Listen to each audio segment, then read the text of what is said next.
क्या हुआ? सब उदास क्यों है? और क्या होगा? दौलत के साथ मुफ्त में आने वाली टेंशन्स। नए कॉन्ट्रैक्ट को लेकर कोई प्रॉब्लम हो गई है।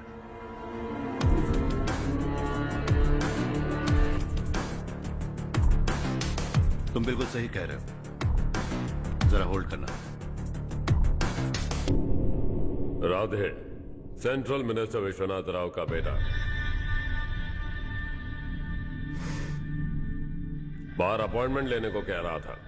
उसकी जान लेने वाला था, लेकिन थप्पड़ मार के छोड़ दिया। हाईवे एक्सपेंशन कॉन्ट्रैक्ट के बारे में बात करने आया हूं। वो कॉन्ट्रैक्ट मुझे चाहिए। टेंडर क्यों नहीं भरते? It's open for all. ये बात तो तू भी जानता है कि तेरे होते हुए वो कॉन्ट्रैक्ट मुझे नहीं मिल सकता। तो चुपचाप मेरे रास्ते से हट जाओ। Very funny. तुम क्या समझते हो तुम्हारे कहने से सब लोग पीछे हट जाएंगे क्या? जाओ टेंडर भरो। टेंडर भरने का टाइम नहीं है। वो कॉन्ट्रैक्ट मुझे चाहिए। बच्चों की तरह जिद नहीं किया करते। बच्चा, चल तुझे एक कहानी सुनाता हूं। रोज मंदिर जाने वाली तेरी बीवी घर नहीं लौटी तो कॉलेज में जाने वाली तेरी बेटी वहीं से गायब हो गई तो पार्टी से आती हुई तेरी साली ट्रक के नीचे कुचल कर मर गई तो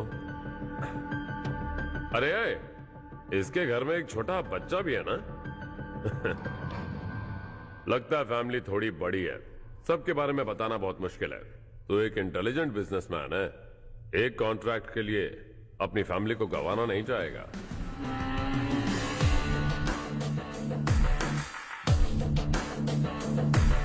ऐसी धमकियां देने वाले बहुत लोग होंगे, लेकिन मैं उनसे अलग हूं। मैं कुछ भी करूं, मुझे बचाने के लिए मेरे पीछे एक बैड फादर है।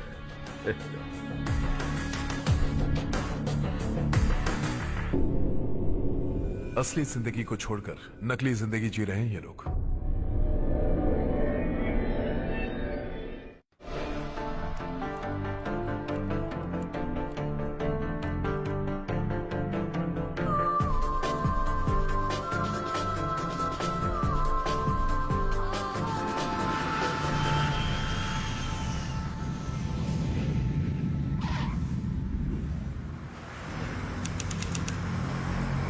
कल की फेयर ओपनिंग में मुझे जरा सी भी कवरेज नहीं मिली है। बस न्यूज में ये दिखा रहे हैं कि मैंने ओपनिंग की है, पर एक भी फोटो नहीं डाली। और ये पहली बार नहीं है, हर इवेंट में ऐसा ही हो रहा है। ये बिल्कुल ठीक नहीं है। कब तक हमारे बारे में कोई और लिखता रहेगा? हम अपने बारे में खुद क्यों नहीं लिखते? तुम्हारा मतलब? सोशल मीडिया, फेसबुक, ट्विटर, सिर्फ इवेंट क्या, उसमें आप जो चाहे लिख सकती हैं।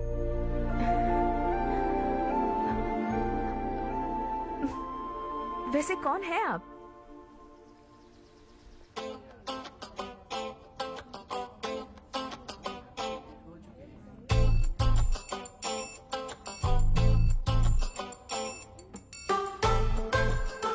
हाय। हाय। होमवर्क कर रही हो? Post graduation thesis.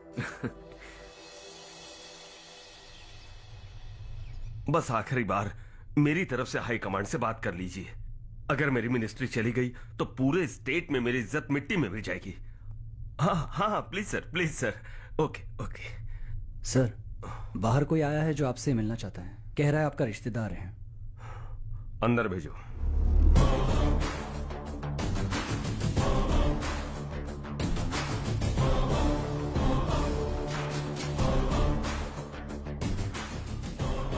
कौन हो तुम? हर्ष। आपको नहीं पता मैं कौन हूं, पर अगर आपको जानता हूं ऐसा नहीं कहता तो अंदर आने नहीं देते। किसी कॉन्ट्रैक्ट के मामले में आपका बेटा मेरे डैड के पास आया था। धमकी देने लगा कि वो टेंडर उसे चाहिए और डैड को हटने के लिए कहा। उसने ये भी कहा कि नहीं हटे तो फैमिली को खतरा है। टेंडर और बिजनेस के बीच अगर फैमिली को लाया तो मैं उसके थोबड़े का नक्शा बदल दूंगा। बिजनेस में फैमिली बीच में नहीं आनी चाहिए। हर्ष, तुम यहाँ कैसे? तुम्हारे डैड से थोड़ा सा काम था। ओह अच्छा। डैडी, हर्ष का जो भी काम है फौरन हो जाना चाहिए। Very nice guy. आप लोग बातें कीजिए, मैं अभी आती हूँ। क्या कह रहा था भूल गया। हाँ, फैमिली बीच में नहीं आनी चाहिए। इतने बड़े होकर अपने बेटे को यह भी नहीं सिखाया। हर्ष बेटा, अरे तुम यहाँ कैसे? बस कुछ काम से आया था आंटी। ये बहुत अच्छा लड़का है, इसका जो भी काम होगा आप तुरंत कर दीजिए। आप लोग बातें कीजिए, मैं भी आती हूँ। ठीक है, तो हम कहाँ थे? फैमिली बीच में नहीं आनी चाहिए। बिल्कुल। मेरी फैमिली पर नजर रखना बंद कर दे। ये तू भी समझ और अपने उस सिर फिरे बेटे को समझा दे। उसने कहा वो कोई भी गलत काम करे उसे बचाने के लिए उसके पीछे एक बैड फादर है। मेरी फैमिली को बचाने के लिए मैं बैड सन हूं। बैड मतलब तुझ जैसा नहीं, तुझसे ज्यादा बिगड़ा हुआ। कल सुबह तेरा बेटा मेरे ऑफिस आया, शाम को मुझे पता चला, रात को तेरी फैमिली का पता लगा, सुबह फ्लाइट में दिल्ली आया, दोपहर को तेरी बीवी से बातचीत की, शाम को तू मेरी बात समझ गया। काम उम्मीद से जल्दी हो गया। उसे समझाओगे ना? इकलौता बेटा है शायद। अब मैं निकलूं, वरना तेरी फैमिली मुझे खाने के लिए रोक लेगी। हर्ष, कहाँ जा रहे हो? खाना तैयार है, खा के जाओ ना। फ्लाइट के लिए देर हो रही है, अगली बार खाना खा के जाऊंगा।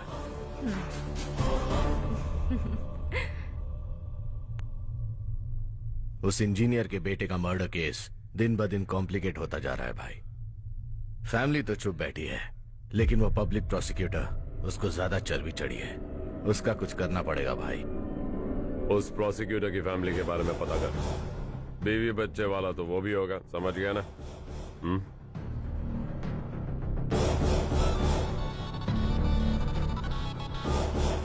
जी भैया। किसी कॉन्ट्रैक्ट के मामले में हाल ही में किसी को धमकी दी थी तूने? हाँ भाई, हाईवे एक्सपेंशन कॉन्ट्रैक्ट, उसको लेकर राधे भाई ने किसी को धमकी दी थी। तूने जिसे धमकी दी, याद रखना उसका एक बेटा भी है, और वो किसी मिसाइल से कम नहीं। सरेआम दिल्ली आकर मेरे ही घर में घुसकर मुझे ही धमकी देकर गया वो।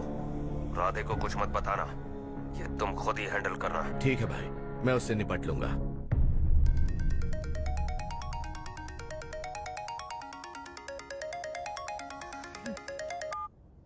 हाँ बको। हेलो चारू, मैं बोल रहा हूँ। आज शाम 7:30 बजे मैंने स्टार होटल पे हमारे लिए एक टेबल बुक किया है। हम दोनों जा रहे हैं, कोई बहाना नहीं। मैंने कहा था ना मैं तुम्हारे साथ डिनर पर नहीं आऊंगी। इतनी सी बात समझ में नहीं आती? तुम नाराज होती हो ना, अच्छी लगती हो, लेकिन हम दोनों आज जा रहे हैं। मुझे और कुछ नहीं सुनना है। पागलों की तरह जिद करोगे ना तो तुम्हारी टांगे तोड़ दूंगी मैं, समझे क्या? ऐसी क्यूट क्यूट बातें ना हम होटल में बैठ के करेंगे। तुम्हें आना है और हम जा रहे हैं, समझ गई? 7:30 बजे होटल में टेबल बुक किया है, 9:30 बजे खुशखबरी दूंगा।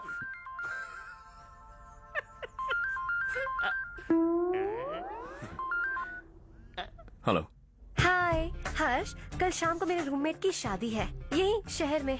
उसने कहा है तुम्हें लाने को, वरना वो शादी नहीं करेगी। मैं तो उसे जानता तक नहीं। You carry on. मुझे तो जानते हो ना, हम दोनों साथ में जाएंगे। मुझे थोड़ा अजीब लगेगा। कुछ अजीब नहीं लगेगा। तुम मुझे 8 बजे पिक करोगे और हम लोग साथ में जाएंगे जाएंगे जाएंगे। क्या बात है, तुझे भी किसी ने डिनर पे बुलाया क्या? जा जा।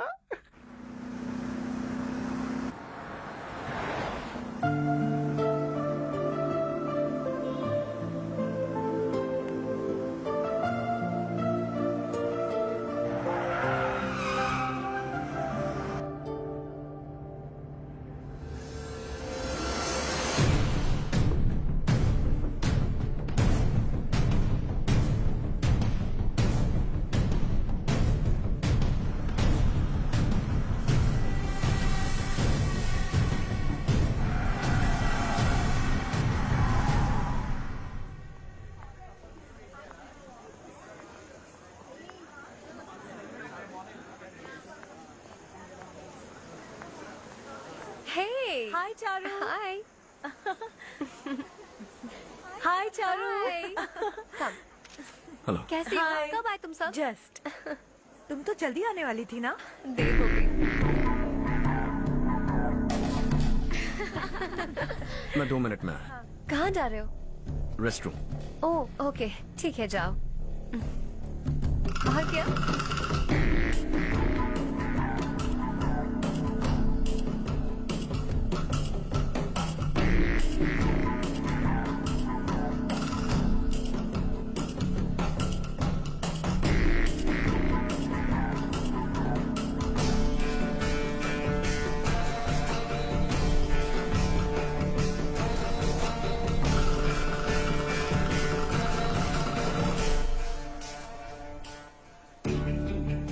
मिनिस्टर ने भेजा है।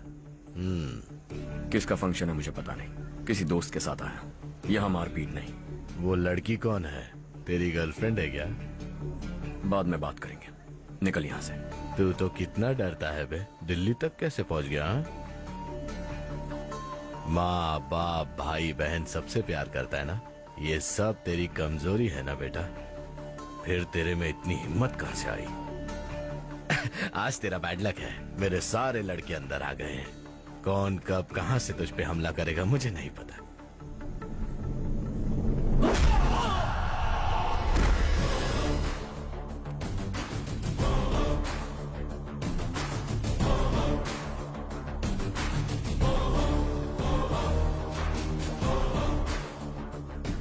माँ बाप भाई या गर्लफ्रेंड, इनके होने से डर नहीं लगता, क्योंकि ये मेरी ताकत है। 2 मिनट में लौटूंगा ऐसा कह के आया। अंदर तेरे लड़कों से भी मिल लूंगा।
ऑल क्लियर है। सब लड़के अपनी अपनी जगह फिट हो गए। अब तेरी बारी।